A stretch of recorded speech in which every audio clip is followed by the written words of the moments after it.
तिसऱ्या मोल्ड नंतर आळी किती खाते हे जाणून घेण्यासाठी व्हिडिओ शेवटपर्यंत बघा आणि मला फॉलो करून ठेवा नवनवीन माहिती मिळवण्यासाठी।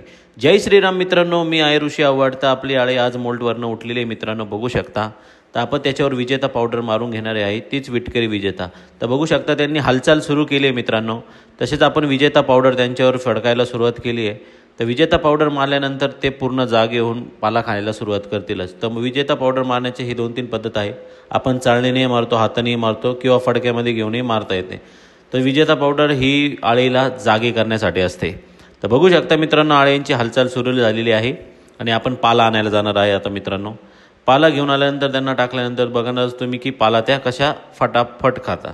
तर बघू शकता मित्रांनो, मान वर करून त्या आपल्या जेवणासाठी वेट करत आहेत। तर आपण त्यांना पाला टाकला आहे। ही फिडिंग होऊन गेल्यानंतर आपण परत त्यांच्याकडे पाला आणायला जाणार।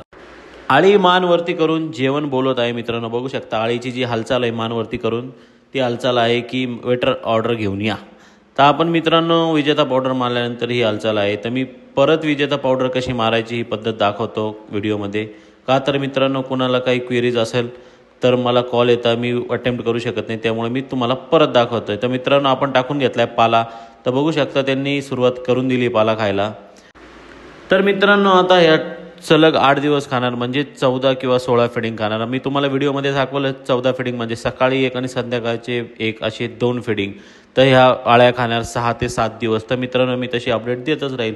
तर कशी वाटली साईज कमेंटमध्ये सांगा मित्रांनो। ही आहे आपल्या आळीची साईज।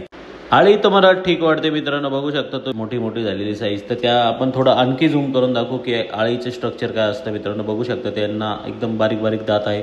तर भेटूया उद्याच्या व्लॉगमध्ये। जय श्रीराम।